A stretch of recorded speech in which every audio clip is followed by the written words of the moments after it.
மகன் பிறந்தா அதை கட்ட மாட்டேன்றாங்க. தாய்கள் இருக்காங்களா, பெரியம்மா சின்னம்மா, அவங்க பிள்ளைகளை வந்து இவங்க வந்து தந்தை வேறவரா கட்டிக்கிறாங்க. அப்படி நான் கேட்டிருக்கு இஸ்லாமிய நண்பர்கள் கொடுத்த எனக்கு விளக்கம்.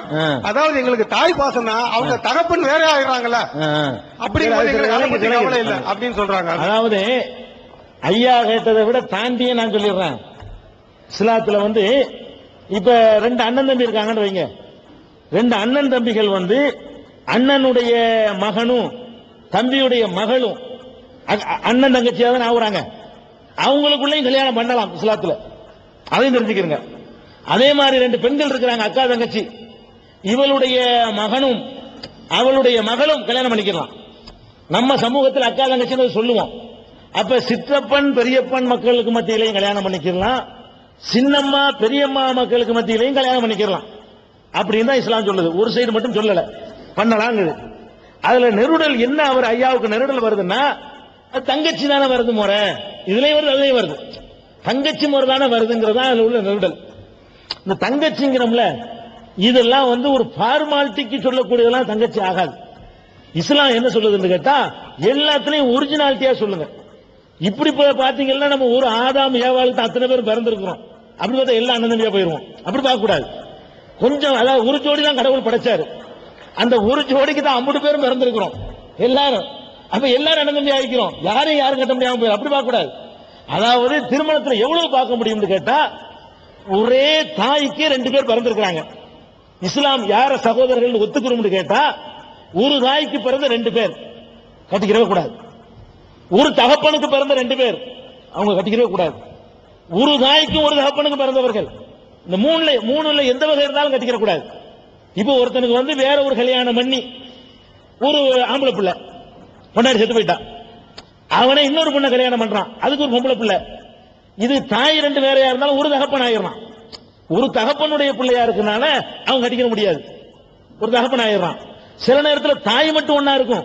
ஒரு பொம்பளை கல்யாணம் பண்ணி அவளுக்கு ஒரு ஆம்பளை பிள்ளை, புருஷன் செத்து போயிட்டான், இன்னொருத்தனை கல்யாணம் பண்றா, அதுல ஒரு பொம்பளை பிள்ளை. இப்ப வந்து தகப்பன் 2 பேருக்கு வேற வேற, இந்த பிள்ளைக்கு தகப்பன் வேற, அந்த பிள்ளைக்கு தகப்பன் வேற, தாய் ஒண்ணு. இத சகோதரன் இஸ்லாம் சொல்லுது. அதாவது தாய் மட்டும் ஒன்னா இருந்தாலும் சகோதரர்கள், தகப்ப மட்டும் ஒரு ஆளா இருந்தாலும் சகோதரர்கள், ஒரே தாய் ஒரே தந்தைக்கு 2 பிள்ளைங்க, அவங்களும் கட்டிக்கிற கூடாது. இந்த 3ஐ தவிர மற்ற சகோதரத்துவம் எல்லாம் ஃபார்மாலிட்டி, சும்மா நம்மளா சொல்லிக்கிறது. நான் கேட்கிறேன், உங்க சகோதரன் என்பதற்குரிய பங்கை உங்க சித்தப்ப மகனுக்கு கொடுத்தீங்களா? சொத்துல உங்களுடைய சொத்தை நீங்க செத்து போயிட்டீங்க, 1 லட்சம் ரூபாய் விட்டுட்டு போயிட்டீங்க. நீங்க சித்தப்ப மகனையும் சின்னம்மா மகனையும் சகோதரன் தான் சொல்லிட்டு இருந்தீங்க. இப்ப உங்க சொத்தை வந்து சித்தப்ப மகன் அவரும் அப்ப பங்காளி வா, சின்னம்மா மகளே நீனு வா, யாராவது கொடுப்பீங்களா? இந்த காசு வரும்போது நம்ம கரெக்டா சகோதரன் யாருன்னு புரிஞ்சுக்கிறோம். சகோதரனை எங்க புரிகிறோம் கேட்டா கைவிடக்கூடாது. ஏற்கனவே நான் எச்சரிக்கை பண்ணிருக்கிறேன், உங்களுடைய எந்த ரியாக்ஷனையும் காட்டக்கூடாது. நீங்க செஞ்சது சரியான செயல் இல்லை. அறிவுபூர்வமான விளக்கங்கள் தரக்கூடிய இடத்துல வந்து இந்த மாதிரியான உங்களுடைய இதை காட்டினீங்க, எனக்கு வேற மாதிரிலாம் காட்டுவீங்க, உயிர்ப்பீங்க. அப்புறம் இதுதான் கடைசியா இருக்கணும். கைதட்டல் கூடாது, கருத்தை தான் கவனிச்சு கேட்கணும். இப்ப நான் எதுக்கு சொல்ல வர்றேன்னா, நம்முடைய சகோதரன் யார் என்பதை வந்து அந்த சில்லறை வரும்போது கரெக்டா தீர்மானிச்சிடறோம்ல, அதான் சகோதரன்.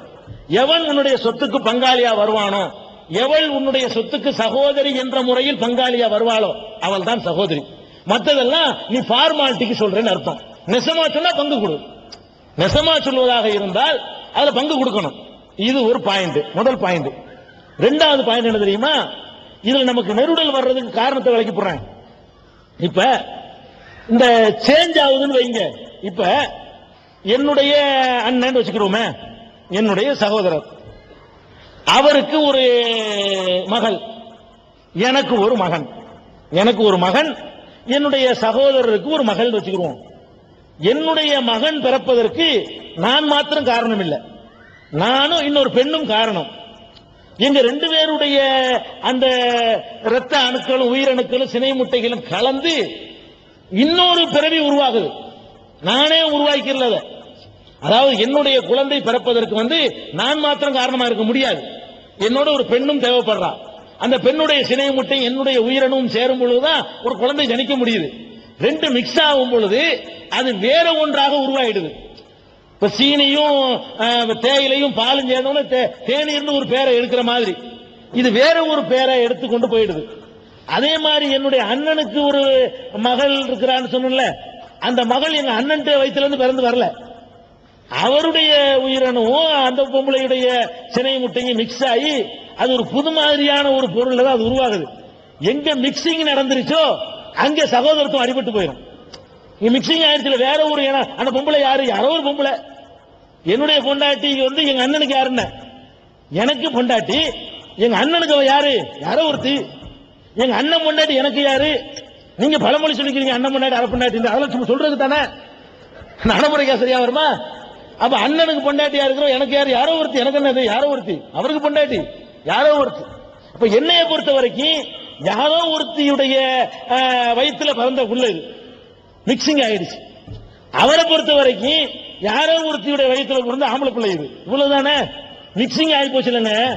இதனாலதான் இஸ்லாம் என்ன சொல்லுதுன்னா, நேரடியான எல்லாரையும் இப்ப சகோதரன் அவங்களை கூப்பிடலாம், இது சகோதரர் ஆகிறாது.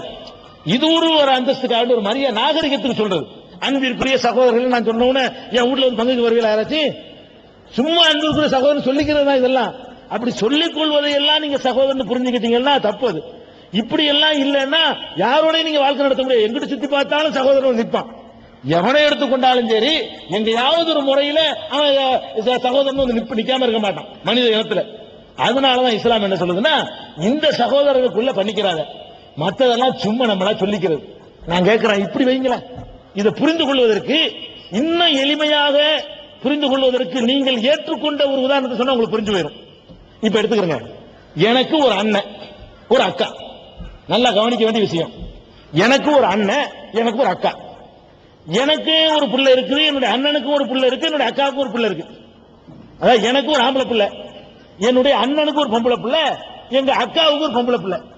இப்ப என்னுடைய இந்த மகன் என்னுடைய அண்ணனுடைய அண்ணன் மகளை வந்து கட்டிக்கிற கூடாதுன்னு உங்க மனசு சொல்லுது. சரி, என் அக்கா மகளை கட்டிக்கலாம்னு சொல்லுது உங்க மனசு. அட ஒரே நாங்க மூணு ஒண்ணுதானங்கிற. அட என்னோட பிறந்த ஆம்பளை இவரு, என்னோட பிறந்த பொம்பளை இவர். என்னுடைய அக்கா என்பவள் என்னோட பிறந்த ஒரு தாயந்தைக்கு பிறந்த பொம்பளை, இவரு ஒரு தாயந்தைக்கு பிறந்த ஆம்பளை. நாங்க மூணு பேரும் ஒரு வயிற்றுல தான் கிடந்தோம். நானும் அந்த வயிற்றுல தான் இருந்தேன், எங்க அண்ணன் அந்த வயிற்றுல இருந்தாரு, எங்க அக்காவும் அந்த வயிற்றுல இருந்தாரு. அப்படிப்பட்ட நேரத்தில் அதே இனம் தாங்க உட்கார்ந்துட்டு இருக்குது. நம்ம என்ன பண்றோம், இவரு பிள்ளைய கட்டிக்கிறாரு, அவ பிள்ளைய கட்டிக்கிறீங்களே, நீங்க அப்படி பார்த்தீங்களா? இது என்ன டிஃபரன்ஸ் இருக்கு ரெண்டுலையுமே? அதுவும் கூட சொல்லணும். அவளை யாருங்க, சின்னம்மா என்னுடைய மாமி தானே, மாமி மகளை கட்டிக்கிறது மட்டும் என்ன நியாயம்? மாமி சித்தப்பெல்லாம் ஒண்ணுதானங்க. உங்க தமிழ்ல பழமொழி சொல்லுவீங்களே, அத்தைக்கு மீச முளைச்சா சித்தப்பீங்கல்ல, அத்தைன்னு சொல்றவளுக்கு மீச முளைச்சிருந்தா அவ சித்தப்பனா இருப்பா, அதான உண்மை. அந்த அடிப்படையில் பாருங்களேன். அப்ப இது செஞ்ச என்ன சிம்பிளான ஒரு லாஜிக் இது. அதனால இஸ்லாம் வந்து ஒரு பிராக்டிக்கலான ஒரு மார்க்கம்.